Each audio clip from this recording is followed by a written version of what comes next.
नाज़रीन, पिछली किस्त में आपने कहा कि अर्तुगरुल आज़ाद हो चुका था और उसने सिंघों के सारे गुलामों को भी आज़ाद करवा लिया था।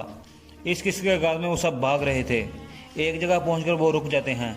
सब बहुत खुश थे कि वो आज़ाद हो चुके हैं। अर्तुगरुल कहता है कि सिंघों के आदमी आ सकते हैं, अभी आप सबको आगे बढ़ना होगा। फिर वो दोबारा भागने लगते हैं। दूसरी जगह हारिस का एक आदमी मुहारिस एक जगह अपने साथियों के साथ बैठा हुआ था और काफलों से लौटा हुआ सोना गिन रहा था। इतने में एक आदमी उसे आकर बताता है कि मैंने अर्तुगरुल को देखा है। मुहारिस कहता है, क्या तुम बेवकूफ़ हो? अर्तुगरुल तो मर चुका है। आदमी कहता है, मुझे पूरा यकीन है कि ये वही है, मैंने अपनी आंखों से उसे देखा है। ये सुनकर मुहारिस उठकर चल पड़ता है। इसी तरह सिंघो भी अपने बहुत सारे आदमियों के साथ अर्तुगरुल का पीछा कर रहा था। अर्तुगरुल आज़ाद होने वाले मर्दों और औरतों को लेकर भाग रहा था। इतने में मुहारिस छुपकर उसे देख लेता है और अपने आदमियों को कहता है, माले गनीमत का सितारा हमारे ऊपर जगमगा रहा है, अब हमें असल इनाम मिलेगा। इतने में सिंघो और उसके आदमी भी उस रास्ते से गुजरते हैं तो मुहारिस उनको भी देख लेता है। तो गुलामों के ताजर सिंघो ने अर्तुगरुल को पकड़ा हुआ था। फिर मुहारिस अपने आदमी को कहता है, तुम फ़ौरन जाकर हारिस तक खबर पहुंचाओ कि हमने अर्तुगरुल को देखा है। गुलामों के ताजर सिंघो ने उसे पकड़ा हुआ था और हम उसके पीछे जा रहे हैं। कई कबीले में हलीमा सुल्तान अर्तुगरुल के घोड़े के पास आकर कहती है, मैं अर्तुगरुल की मौत को कबूल नहीं कर पा रही थी और तुमने वापस आकर मुझे उम्मीद जगा दी है कि वो जिंदा है। दूसरी तरफ बहादुर सादुद्दीन के पास पहुंच जाता है। सादुद्दीन कहता है, मैदान जंग के बहादुर कमांडर बहादुर साहब खुश आमदीद। फिर बहादुर उसके पास बैठ जाता है। सादुद्दीन कहता है, मैंने आपकी बहादुरी के बारे में सुना है, आपने दुश्मनों की लाशें बिछा दी हैं। बहादुर कहता है, कोई भी दुश्मन मेरे शिकंजे से भागने में कामयाब नहीं हो सकता। सादुद्दीन कहता है, आला, अब आप एक इनाम के हकदार हो, अब आप इसी इलाके में रिहाइश पजीर हो जाओ। आपके आने से जावेदार वाले मुतहद और मजबूत हो जाएंगे। क्या आपने इस्लाम से बात की थी? बहादुर कहता है, हाँ की थी। मैंने जिरगा बुलाने का कहा था लेकिन उसे यह ख्याल अच्छा नहीं लगा। सादुद्दीन कहता है, आपको जल्दी करनी होगी, हमने और भी ज़रूरी काम मिलकर करने हैं। बहादुर पूछता है, क्या काम करना है मेरी हजरत? सादुद्दीन कहता है, कई कबीले का दुनदार हल्ली बाजार बेचना चाहता है, मैं चाहता हूँ कि वो बाजार आप खरीद लो। बहादुर कहता है, माफ़ करना मेरी हजरत, मेरे पास तो इतना सोना नहीं है। सादुद्दीन कहता है, परेशान मत हो, आपके लिए हर चीज़ तैयार है मेरे पास। फिर वो अपने आदमी को इशारा करता है तो वो सोने के सिक्कों वाला संदूक बहादुर के सामने रख देते हैं। सादुद्दीन कहता है, ये सोना आपका है, आप इस सोने से बाजार खरीदने की पेशकश करोगे। बहादुर सोना देखकर बहुत खुश हो जाता है। फिर सादुद्दीन कहता है, लेकिन मेरी कुछ शराइत हैं। बहादुर कहता है, हुक्म करें अमीर हजरत। सादुद्दीन कहता है, आपको जावेदार कबीले का सरदार बनना होगा और फिर हाकिम आला बनने के लिए हर चीज़ करोगे। अब आप मुझे बताए बगैर एक कदम भी नहीं उठाओगे। इसके अलावा आपको असलान खतून और तुर्गत अल्प की शादी को किसी भी तरीके से रुकवाना होगा। बहादुर कहता है, मैं समझ गया अमीर हजरत। दूसरी तरफ कारा जैसर में किले के दरवाजे के ऊपर एक कागज़ लगा हुआ था जिसके ऊपर हारिस के नाम पे एक पैगाम लिखा हुआ था। दो सिपाही उसे देख लेते हैं और फ़ौरन उतारकर हारिस की तरफ भागते हैं। अंदर हारिस अपने कमांडरों के साथ मुस्तकबिल की मनसूबाबंदी कर रहा था और तुर्कों को तबाह करने के तरीके बता रहा था। इतने में दो सिपाही अंदर दाखिल होकर उसे वो पैगाम वाला कागज़ देते हैं। हारिस उसे पढ़ने लगता है। उस पर लिखा था, अर्तुगरुल हमारे पास है और वो ज़िंदा है, हमने उसके ज़ख्मों को ठीक कर दिया है और हम जानते हैं उसके सिपाहियों को तूने कत्ल किया था। मैंने अर्तुगरुल को तुम्हारी शनाख्त नहीं बताई। अगर तूने मेरा मुतालबा पूरा ना किया तो वो और सुल्तान अलाउद्दीन को पता चल जाएगा कि वो तुम थे जिसने अर्तुगरुल के लिए जाल बिछाया था। ये सुनकर हारिस सख्त गुस्से में आ जाता है और अपने ख़ास कमांडर लुकस को पकड़कर नीचे गिरा लेता है और कहता है कि यह कैसे मुमकिन है कि अर्तुगरुल ज़िंदा है। लुकस कहता है, ये सब झूठ है जनाब, आपने खुद उसके जनाजे में शिरकत की थी। हारिस कहता है, तो ऐसा करने की जुर्रत कौन कर सकता है? अर्तुगरुल ज़िंदा है, जाओ पता लगाओ ये किसने किया है, सब यहाँ से दफ़ा हो जाओ। ये सुनकर सारे कमांडर बाहर निकल जाते हैं। उनके जाने के बाद हारिस सख्त गुस्से में कहता है, मैंने तुम्हें कत्ल किया था अर्तुगरुल, तुम कैसे ज़िंदा हो?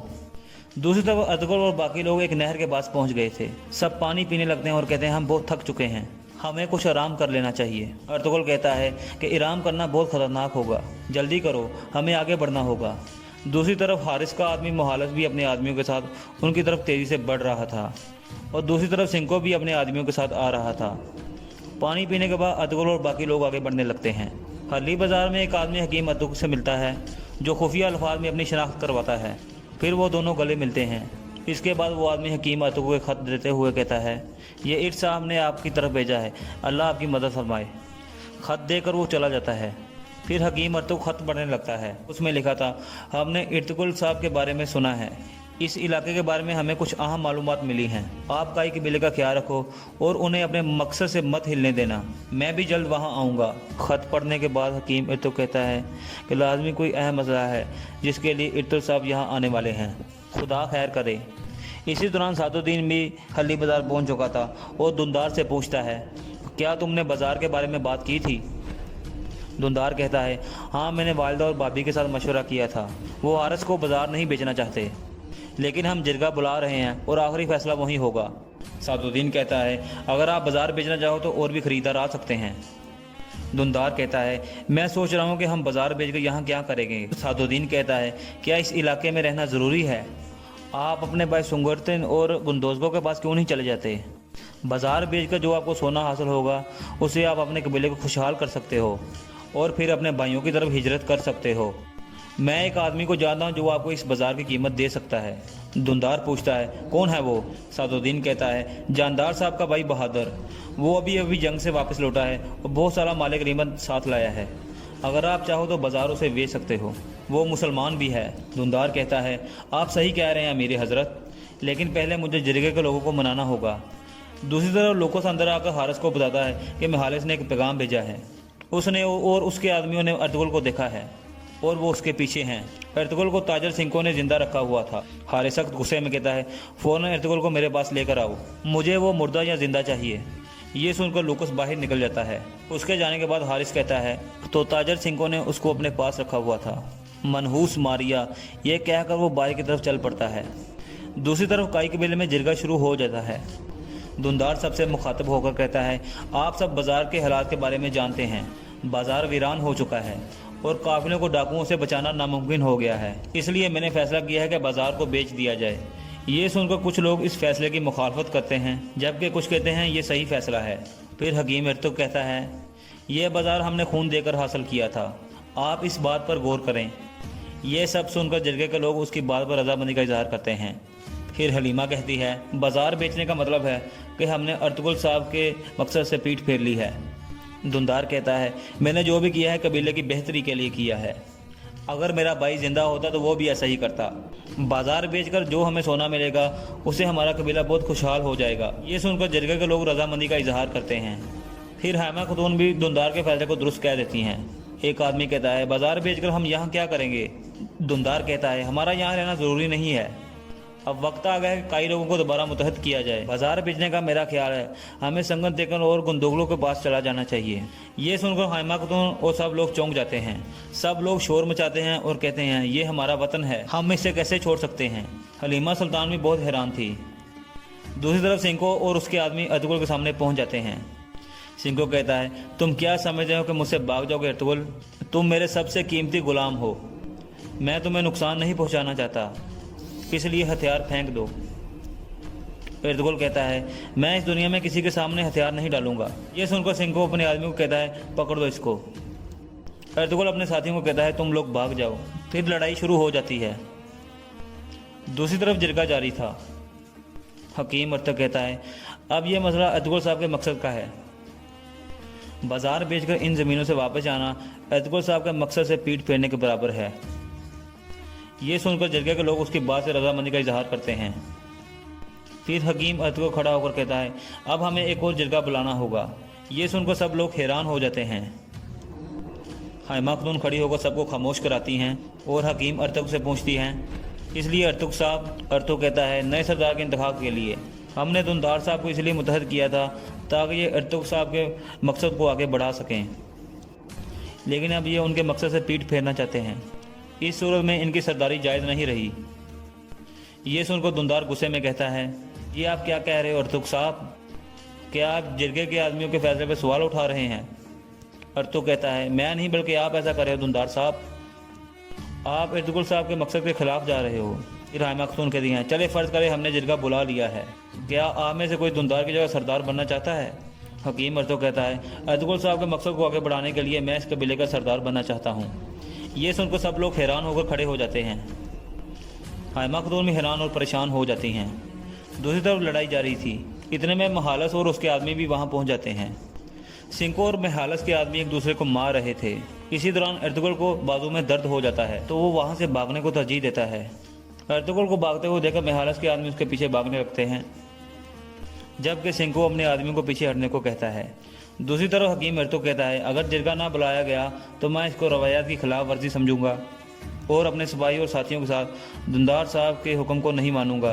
दुंदार कहता है, आप कबीले का सुकून खराब करना चाहते हो, लेकिन मैं नहीं, मैं हमारी रवायात के मुताबिक जिरगा बुलाऊंगा। फिर हलीमा सुल्तान कहती है, मुझे उम्मीद है ये आपके लिए और हमारे कबीले के लिए बेहतर होगा अर्तुग साहब।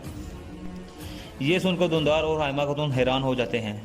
हरली बाजार में सादुद्दीन आलिको से पूछता है, इस बाजार के क्या हालात हैं? आलिको कहता है, जो लोग कारोबार करना जानते हैं उनके लिए यह मुनाफा बख्श है मेरी हजरत। सादुद्दीन कहता है, अब से यहाँ तो मेरी आंखें और मेरे कान हो और मुझे मालूमात देते रहना। आलिको कहता है, जैसे आपका हुक्म अमीर हजरत। फिर सादुद्दीन उसे जाने को कहता है। काराजेसर में मारिया अपने कमरे में बैठी हुई थी। इतने में हारिस वहाँ पहुँचता है। मारिया कहती है, मैं आपके तोहफे देकर सोच रही थी कि कौन सा तोहफा पहनूं, क्या आप मेरी मदद कर सकते हैं? हारिस उसे गले से पकड़कर पीछे ले आता है और कहता है, बताओ सिंको ने तुम्हें मेरे हवाले क्यों किया है? बोलो वरना मैं तुम्हें कत्ल करके तुम्हारी लाश दीवारों के बाहर फेंक दूंगा। मारिया कहती है, मैं समझी नहीं कि आप क्या कह रहे हो। मैं एक गुलाम थी, आपने मुझे बचाकर मुझे नई जिंदगी दी है। हारिस कहता है, मुझे बताओ कि तुम अर्तुगरुल के बारे में क्या जानती हो? मारिया कहती है, मैं किसी अर्तुगरुल को नहीं जानती। सिंको का एक आदमी है जिसका नाम एंथियोस है। मैंने उसे सुना था कि उसे एक तुर्क मिला है जो मरने वाला है और वो उसके ज़रिए बहुत सारा मुनाफा कमाना चाहते थे। इसके अलावा मैं कुछ भी नहीं जानती। हारिस कहता है, मुझे तुम्हारी किसी बात पर यकीन नहीं मारिया।